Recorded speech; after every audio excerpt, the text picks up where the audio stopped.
Oh, he's the greatest. Dude, I've seen him kick people. I've seen him do handballs. The guy doesn't get caught for anything. He's like a protected juvenile delinquent that robs stores, kicks people, uses his hand for the ball, winks at refs, and just like, yeah, no, he's protected. I mean, if you don't see that, I'm sure the guy's a great player, and I'm coming in way at the... On July 19th, 2026, at MetLife Stadium in East Rutherford, New Jersey, Spain, and Argentina met in the World Cup final. And when it was over, Spain walked away as champions, beating Argentina 1-0 in extra time. The goal came early in the second half of extra time. Ferran Torres found the breakthrough. And just like that, Spain had denied Argentina the chance to become the first team to win back-to-back World Cups since Brazil in 1958 and 1962. This wasn't a close game statistically. Spain outshot Argentina 20-2. They outpassed them 845-433. Argentina didn't register a single shot until the second half of extra time. Their expected goals tally for the entire match was just 0.20, compared to Spain's 1.94. To make matters harder, Argentina played a stretch of the final down a man after Enzo Fernandez picked up a second yellow card late in the game. For Spain, this was the culmination of a nearly flawless tournament. They conceded only one goal across all 8 matches, and that came against Belgium in the quarterfinals. Goalkeeper Unai Simon finished with 7 clean sheets, a new World Cup record for a single tournament. Let's talk about how each team actually got to that final, because both paths were remarkable in completely opposite ways. Start with Spain. It was actually a shaky beginning. In their opening group match, the reigning European champions were held to a scoreless draw by World Cup debutants Cabo Verde, who put up a heroic defensive wall. Back home, people questioned how Spain could fail to score against a team playing in its first ever World Cup. Spain answered emphatically on match day 2, firing 4 unanswered goals past Saudi Arabia, with teenage sensation Lamine Yamal scoring his first World Cup goal. A win over Uruguay, sealed by an Alex Baena strike just before halftime, secured top spot in the group. In the round of 32, Spain ran rings around Austria.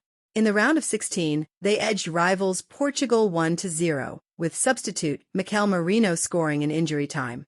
Then came the quarter-final against Belgium, the only match all tournament where Spain conceded a goal.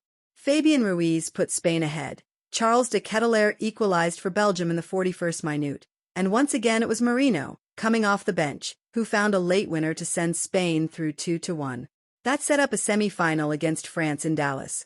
Widely billed as one of the best matchups of the tournament, a clash between the reigning European champions and a French side many considered the favorite to reach a third straight final. Before the match, teenager Lamine Yamal made headlines by saying, quote, "If France should fear anyone, it's us," noting Spain had already beaten France twice recently, at Euro 2024 and in the Nations League. France's Warren Zaïre-Emery brushed off the comments, acknowledging Yamal's talent, but insisting France had its own qualities. On the pitch, Spain backed up the talk. Mikel Oyarzabal converted a penalty in the 22nd minute, Pedro Porro doubled the lead in the 58th, and Spain's defense smothered Mbappé and Ousmane Dembélé all night, holding France's high-powered attack to just 0.26 expected goals. Spain won 2-0, France's first loss of the tournament, and advanced to their first World Cup final since they won the whole thing in 2010. Now, Argentina's road was almost the exact opposite. Chaotic, nerve-shredding, and defined by one comeback after another. Their group stage was comfortable, but from the round of 32 onward, nothing came easy. Cape Verde pushed the defending champions all the way to extra time before Argentina finally won 3-2. In the round of 16, Egypt raced out to a 2-0 lead in the second half, and it should have been 3-0, with a third Egyptian goal only wiped out by VAR review. Argentina looked finished. Instead, they scored 3 goals in about 15 minutes to complete a stunning turnaround, winning 3-2. Afterward, Egypt publicly complained that Argentina had received favorable treatment from match officials. The quarterfinal against Switzerland brought yet another scare. Argentina took an early lead, but Switzerland dragged the match to extra time, even after being reduced to 10 men in the 72nd minute when Breel Embolo picked up a second yellow card. It took extra-time goals from Julian Alvarez and Lautaro Martinez to finally get past the Swiss. Then came the semi-final against England in Atlanta, arguably the single most dramatic match of the tournament. England took a 1-0 lead in the 55th minute through Anthony Gordon and looked set to reach their first World Cup final since 1966. Argentina pressed, but couldn't find a way through. Jordan Pickford made a string of key saves, and Alexis Mac Allister hit the post. Then, in the 85th minute, Messi set up Enzo Fernandez for a rocket from 20 yards out to level the score.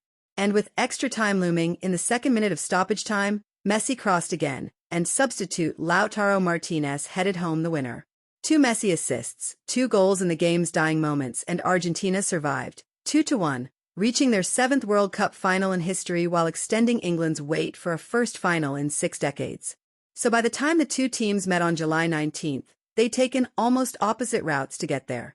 Argentina had needed extra time or a late comeback in 4 consecutive knockout matches, surviving on will, chaos, and Messi's late-game magic.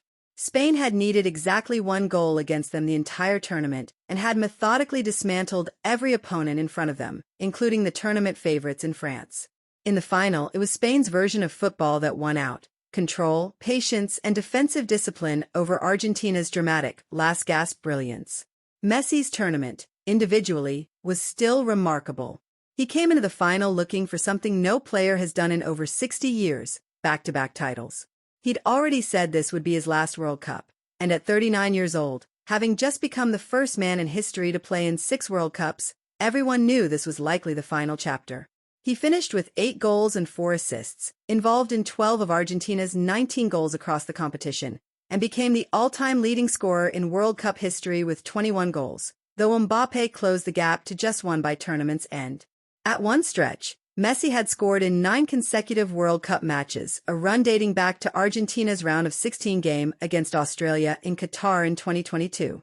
But in the final itself, Spain simply shut him down. His best chance came in the 5th minute. A clean pass from Julian Alvarez left him one-on-one with keeper Unai Simon, who got there first. After that, it was mostly Spain's night, with Yamal outpacing him for touches on the ball. When the final whistle blew, Messi was in tears.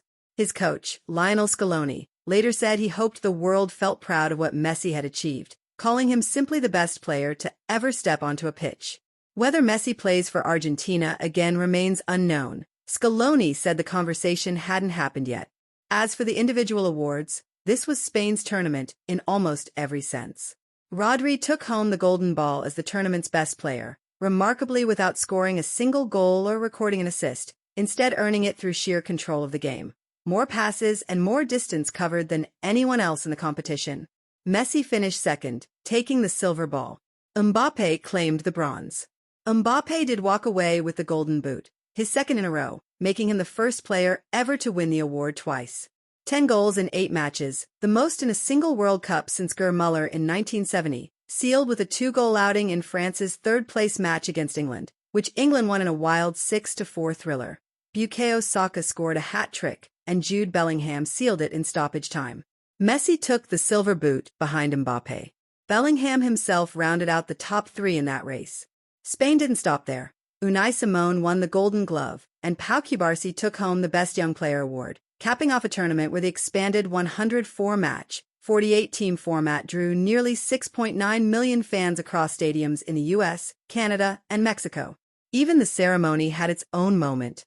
President Trump and FIFA President Gianni Infantino presented the trophy, and both were booed by the crowd, while a Super Bowl-style halftime show featuring Shakira closed out the night. That's the real story of the 2026 World Cup, not conspiracy or manufacture hate campaigns, but 2 teams who got to the same final through completely different kinds of brilliance. Argentina surviving on drama, comebacks, and Messi's late-game heroics. Spain advancing through quiet, ruthless control that barely let anyone else in the game. In the end, control won, and it likely closed the book on the greatest international career the sport has ever seen.